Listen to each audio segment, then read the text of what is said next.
Even as the world embarks on rigorous efforts to mitigate effects brought about by climate change, the far-reaching consequences have not spared the regions considered to be climatically advantaged either.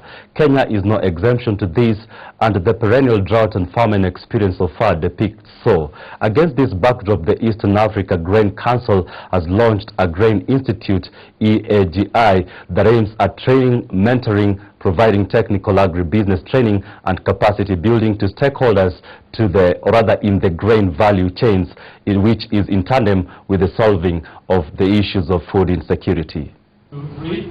The Grain Institute, which is the first of its kind in the region, couldn't have come at a better time when the country is reeling from effects of drought and famine that translated to skyrocketing of basic food crop prices.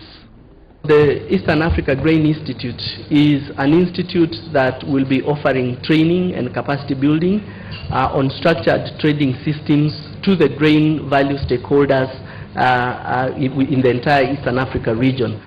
Though the change in climate patterns might have been the major cause of the drought, post-harvest losses were also a major contributor, and hence the need of training stakeholders in the grain value chain.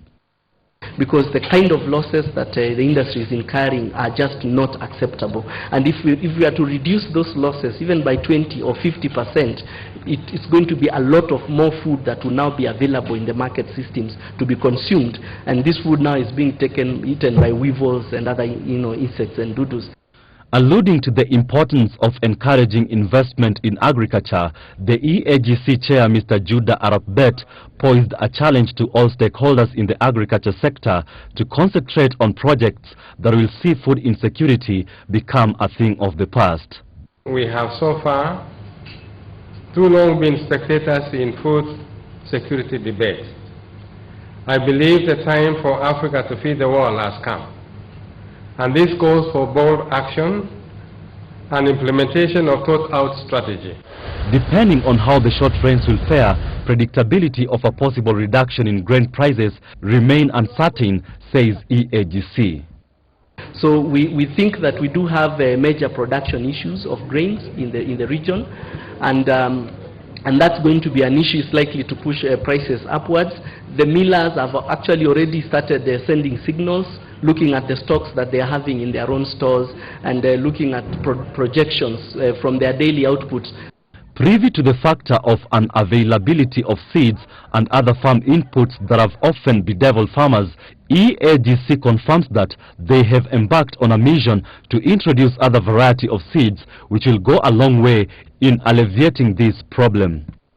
What we will be doing at the Institute is to educate farmers and also work with the stakeholders so that all these technologies that are being developed are disseminated in a more effective way and the uptake is improved.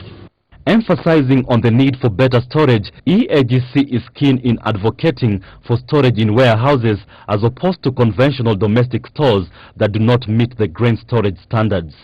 The bigger solution that we are promoting and advocating at Eagc is the warehouse and warehousing receipting system solution,